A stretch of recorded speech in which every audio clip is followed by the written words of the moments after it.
Hello guys and welcome back to my channel. I hope you're doing well wherever you are in the world. If you are new here, my name is Phoebe Hagan. I am Phoebe Bikini Pro from the UK, and this is my series Ask Phoebe, where you ask me pretty much anything you want to know, mainly about bodybuilding, but just anything in general, because obviously this is a competing, I guess, based YouTube, and obviously that is literally all I do, compete and all that type of thing. Well, it's not all who I am, so that's why I call it Ask Phoebe. So in today's kind of series of Ask Phoebe, we're literally just going to do a general Q&A about competing. There's a few other questions I think about business. I went on my Instagram. If you don't follow me already, it's Phoebe Hagan. We are going to be answering some questions that I asked on there. I wanted to kind of just do a general Q&A just in general because I haven't done one on YouTube for a while. So let's get it straight into it. So this is very casual. As you can see, I've got my hoodie on, coffee in hand, pretty much ready to go. So, okay, first one is, do you track your macros in your off season? So in my off season, yes, I do track my macros. I would say I use the rule kind of 80-20. So I'll kind of follow some sort of either plan 80% of the time, and then 20% of the time I'll kind of free fall,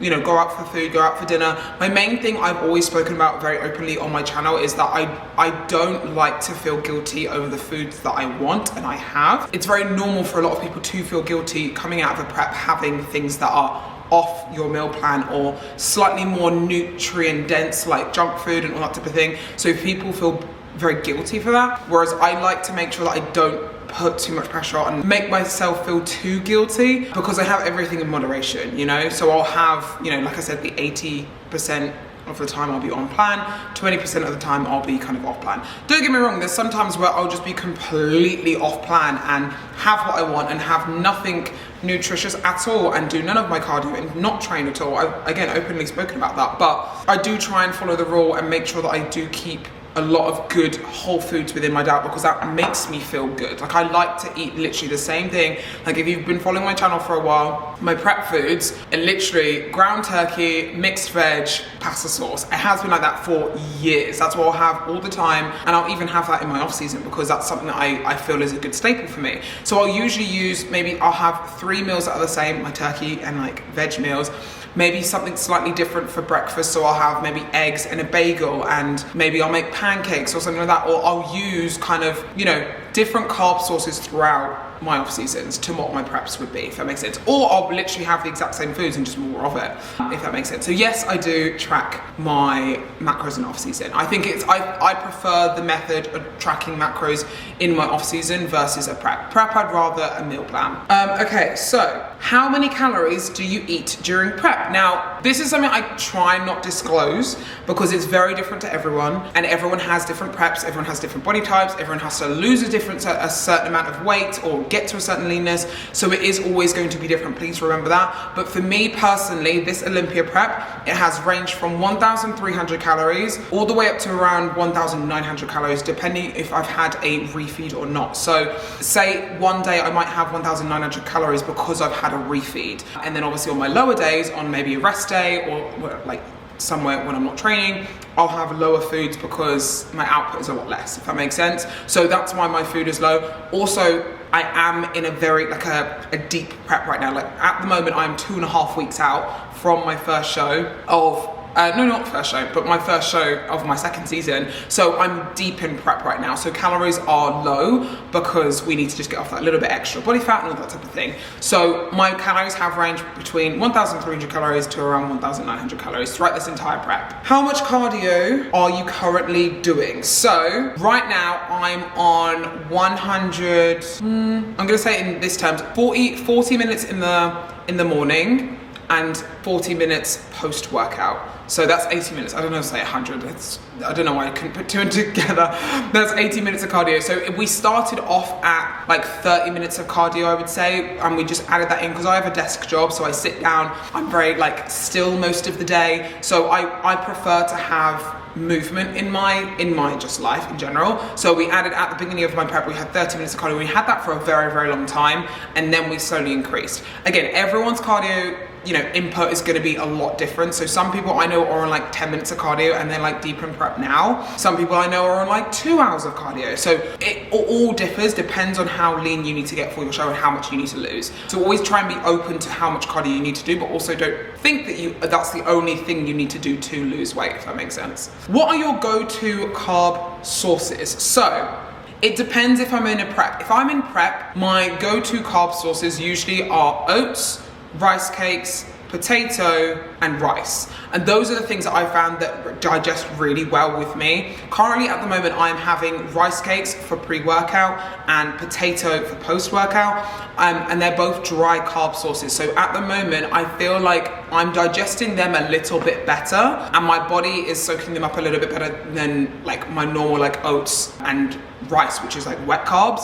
So I'm going for a slightly drier carb source within the last few weeks of this prep to see if there's anything different. And I have noticed a little bit of a difference with like digestion and all that type of thing. So I prefer to kind of stick with that. So it depends on what digests well for you. Now, if I'm in an off season, that's where I'm a little bit more fun, a little bit more adventurous. So like I said earlier, I have like bagels or pancake, like protein pancakes, or I'll just be a little bit more adventurous, a cereal for post-workout. Things like that I know digest well with my stomach. Usually I try not go for like fatty carb sources or anything like that, because there are quite a lot of fatty carb sources out there. So those are my go-to carb sources for prep and off season, I would say. So, but that's what I've been having recently. The advice. This is my editor that asked this question and he'll be laughing at this. The advantages of mini prep containers on prep. Now, he made fun of me because when he was editing one of my videos, he said, why do you use like, I was explaining why I use mini things, and he was like, does that actually work? And I was like, it kind of does, but actually like thinking about it and like listening back to that, it sounds ridiculous. So I use, and comment down below if you're the same, smaller prep containers because it felt like I was eating more, because the space in the box was like fully full with my tiny meal, if that makes sense. It's like I have a small meal because, you know, I'm dieting. If I put it in a huge container, it's gonna look really small. If I put it in a small container, it's gonna look quite big, so it looks filling. So it's kind of a mind game to myself, but I know it's still a small meal, if that makes any sense. Please comment down below if you do that as well, because I feel like I'm not the only one. Like I know loads of people that eat with like mini spoons and forks and stuff like that, because it feels like they're eating like more because they can't put more on the spoon or fork, if that makes sense. So I don't know if I'm crazy. I now literally sound like I am crazy because that sounds ridiculous, but comment down below if you do the same. How tall are you? I'm 5'8" and feel deflated when I get smoked by shorter bikini girls. Okay, so, and don't get me wrong, I think, so I am 5'8" as well, so, or 5'8 and a half. And in the pro league, when you turn pro in the IFBB, you will be, it's an open class, so there's no height there's no height element to anything. So you can be up against people that are really short or really tall. And sometimes it can work in your favor, sometimes it can't.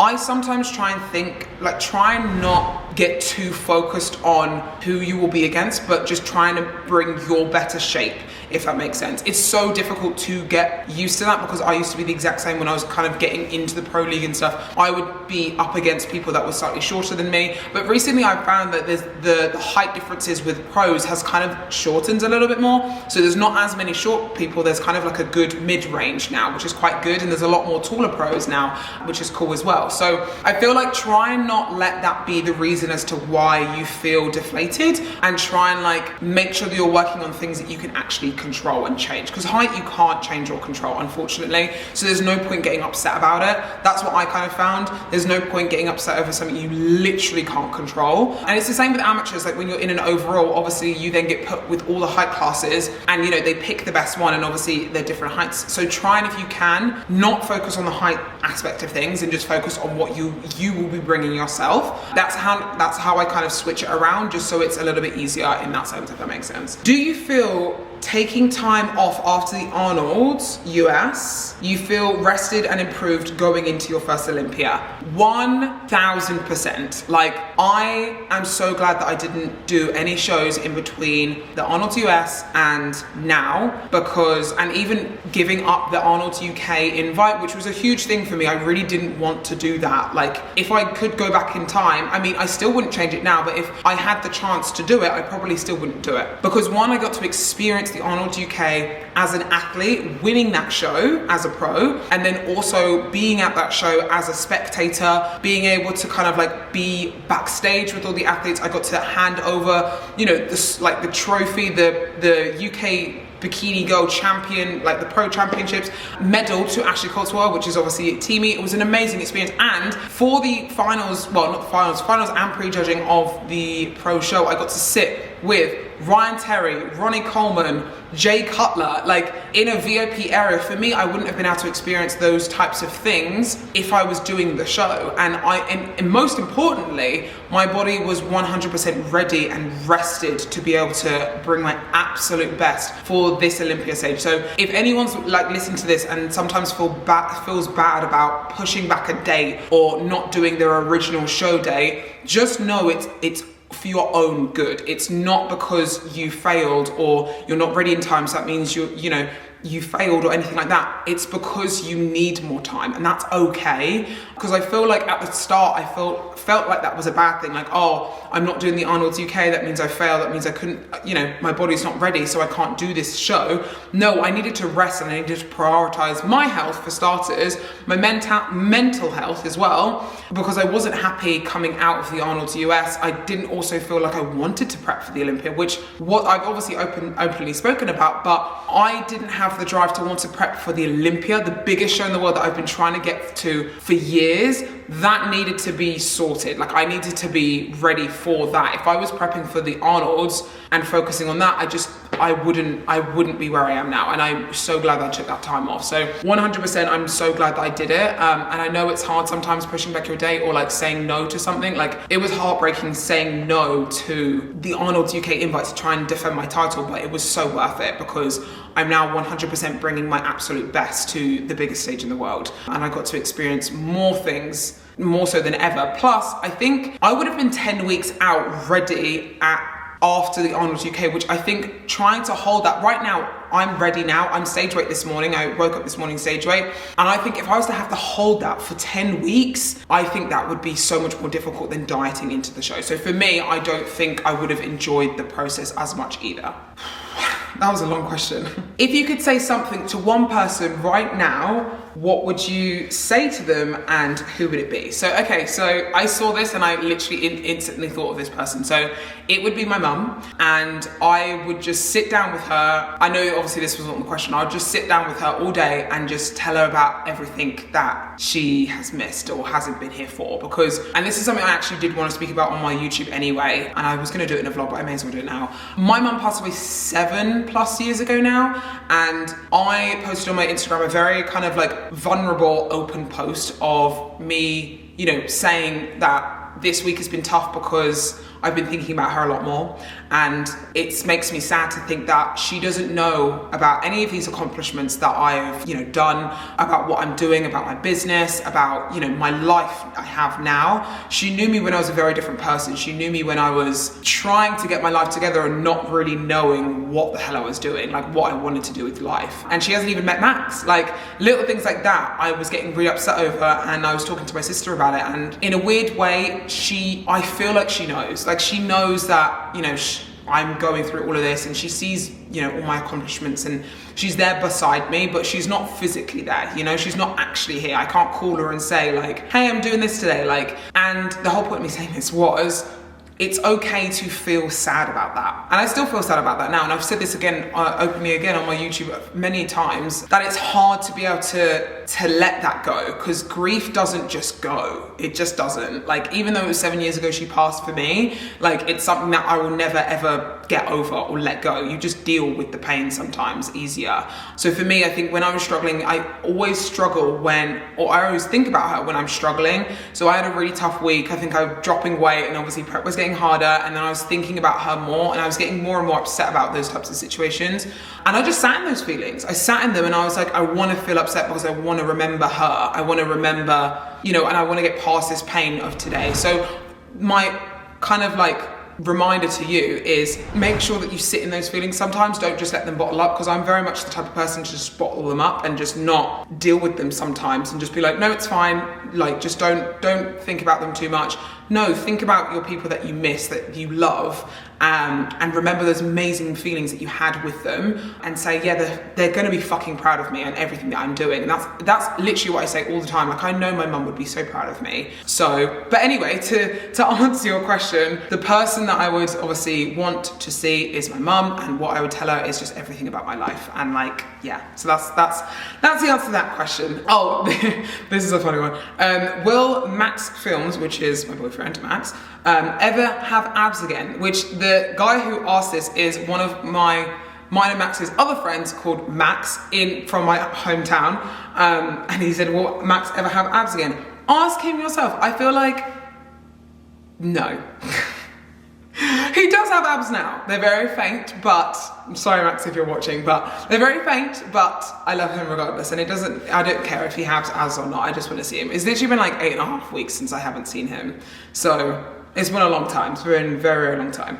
How many leg/glute days do you train a week? So I train my glutes and just legs in general 3 times a week. So I do 1 glute day, just isolated glute day, 1 hamstring isolated glute day, and then I'll do kind of a heavy of the both, the glutes and hamstrings. The reason I separate them is because I've generally found that I have a much better contraction with just my overall body, like my lower body, when I isolate things a little bit more versus just doing glute and ham day. Because glute and hamstrings is, if you think about it, a lot to do on one day. And I feel like sometimes when I activate my hamstrings, I can't then turn them off to try and then, do a glute exercise sometimes, especially when I'm in prep, sometimes when I'm not 100% focused and I'm tired and things like that. Sometimes things start to fire off in other areas. So I like to separate them, and sometimes I won't actually do a hamstring and glute day together. I'll just do that as a glute day, just because I want to isolate certain areas, if that makes sense. So I train them 3 times a week. Are you trying a new suit color for the Olympia? Okay, so yes and no. So obviously you guys know I've switched bikini sponsors. So I used to be sponsored by Toxic Bikinis. Now I'm sponsored by Angel Competition Bikinis. And I wore a purple suit for the Arnold. And then even before, like last year, 2021, I also wore a purple suit. This year I have got a beautiful, like purpley bluey suit, and I think that's the one that I'm gonna be wearing. But I also do have another light blue suit, which I am obsessed with as well. So I'm kind of like trying to like figure out which one I want to wear. The thing is, darker colors and like slightly more like darker colors sit on me a little bit better and make me look more mature. I feel like lighter colors make me look a little bit more like baby-like and cute, which I kind of don't want that on stage as much. Some people do, I personally don't. So I want to kind of look older, more mature when I'm on, and classier when I'm on stage. So I think a slightly darker purple bluey color kind of looks quite good. So those are the 2 that I have, but I don't know which one. So potentially I might be wearing a new suit color, but I'm not too sure. Things to help with mindset whilst bulking. Okay, so my main thing is, I personally feel like the word bulking is a very, for women anyway, is looked at as a very negative kind of connotation. So I feel like get rid of the word bulking and try and replace it with improving, like improvement phase or surplus or growing. You know what I mean? Like try and have it as a more positive impact, because I feel bulking is very like it's quite a masculine word, and also bulking, it doesn't feel like very feminine. So when you're doing it, you feel like, oh, I'm bulking, I feel like big, and do you know what I mean? I feel like it's a very dominating word. So replace that with something else that maybe is a little bit more positive to switch your mindset, so it makes you feel a little bit more positive going into it. Also, try and remember that improving, growing, being in a surplus is only there to help you and like improve your journey. So the reason you're going to be bulking, improving, all that type of thing, going into a surplus phase or upping your calories and growing, is to better yourself when you're on stage, and to also get your hormone health right and all that type of thing, and to recover from a season that you've just had potentially. So try and remember the positives of it, because I think sometimes people attach the growing side of phase to, oh, I'm putting on weight. That's the only thing they see it as, so that it's a negative immediately, because their body's changing, they're not lean anymore. anymore, or not as lean anymore as they were. But remember, stage lean isn't maintainable, or it shouldn't be maintainable, I personally feel. So just try and remember that, because I think a lot of people sometimes feel a lot of validation from being lean. I know I have definitely in the past, where I feel a lot more validated when I'm leaner, because people are like, yeah, go on girl, you look so good, like you're so lean. And then when you're not as lean, people still shout for you and like holler and whatnot, but they don't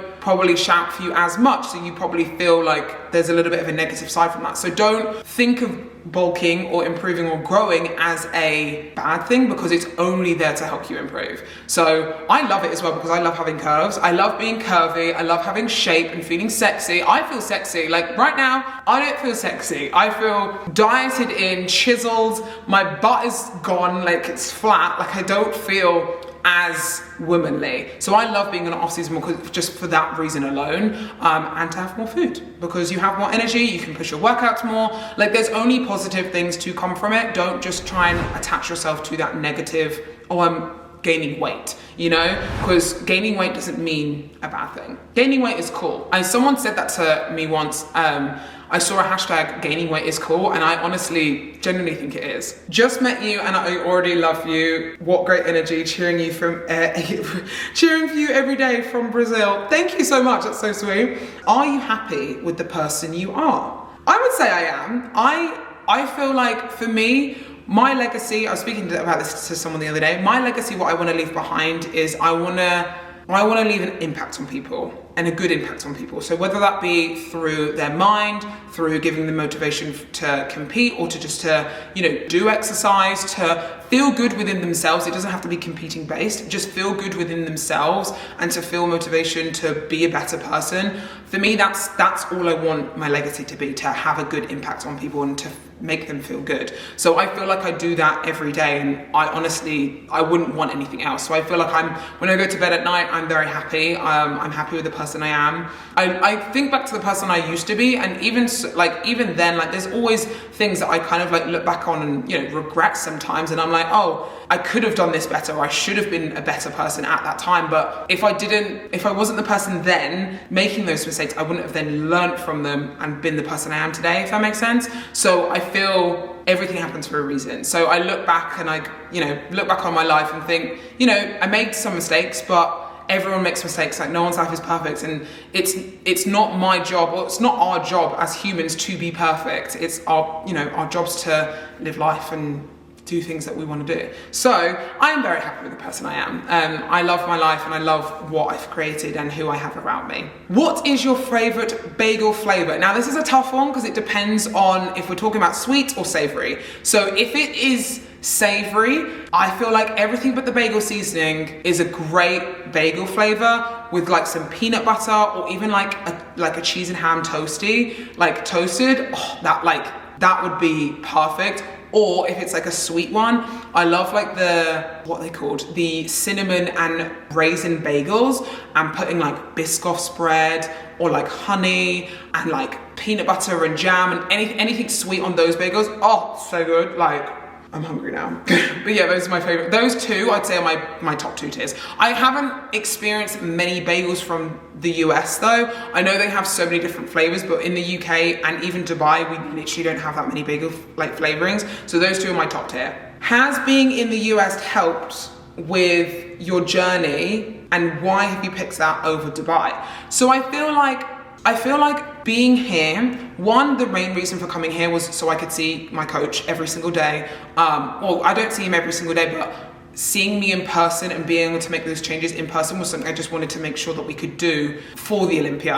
And then also, because I had that kind of like mindset of I didn't want to prep for the Olympia at the beginning of my kind of journey. After the Arnold's US, I was in very much like a different mindset. My coach, obviously, Coach Adam, kind of suggested like, look, why don't you just come out here and just stay here and experience the US for what it is, and like we can really hone in, and you have a very good environment here. So I kind of just jumped at the opportunity and said, yeah, why not? Like, why not? So I feel like the reason it's been so good is because there's literally, it's bodybuilding central around here in Vegas. I've got to train with people like Jennifer Dory, Miss Bikini Olympia. I've got to train with Ashley Coltswater. Well, I haven't trained with her yet, but I've got to be around Ashley Coltswater. I've been around my coach. I've been around people that surround themselves with bodybuilding 24/7. And I feel like the chats and the conversations that I've had have been very, very motivating and inspiring to push me on my journey even more so. So I feel like this is an experience I wanted to kind of grab and say, yeah, why not? And also it's helped me grow my business a lot. So I wanted to expand and grow a lot more in the US for the posing portal, and just me in general being more known in the US. I know I'm known in the US because I've done a lot of US shows, but